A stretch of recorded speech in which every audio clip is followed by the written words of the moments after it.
Good evening and welcome to the Business Day. I'm Andrew Lady. The Grace Kennedy Group has announced plans to double the number of Western Union locations in Jamaica by the end of 2020. Group CEO Don Webby made the disclosure at an investor briefing earlier this week. We're going to be expanding our network in Jamaica and really rebranding Western Union in Jamaica. So currently we have about 150 locations. By the end of the year, through strategic partnerships with other financial institutions and other partners, we are expecting our network expansion to take us to 200.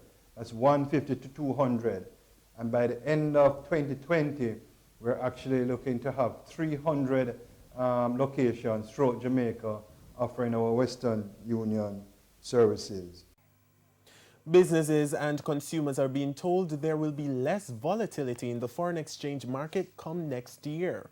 Bank of Jamaica Governor Richard Bales says a system will be introduced within the first 2 months of the year, which will foster greater transparency.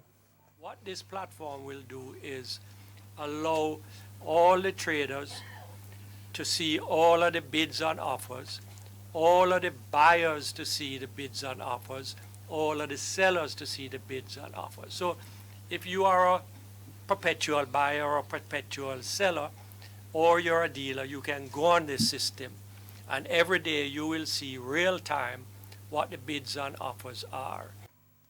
Just yesterday, the president of the Jamaica Manufacturers and Exporters Association, Richard Pandowi, argued that the recent depreciation of the Jamaican dollar was artificially created by financial institutions. Now, Mr. Biles says the new platform will help to erase some of those concerns. You know, giving an order and then hearing by telephone, 3 hours later you got it, you only got 10% of it, or you didn't get it. You will be able to see it there yourself and, in fact, give instructions right at the moment. To currency trading now, the Jamaican dollar continued to strengthen today, closing at $138.22. The dollar has gained almost 2.5%, as the Canadian dollar is now selling for $103.92. The pound, $176.51, while the euro costs $155.33. The JSE index lost 478 points today, while the junior market index gained 14 points. Among the winners were SSL Venture Capital, Consolidated Bakeries, 138 Student Living, Medical Disposables and Supplies, and Access Financial Services.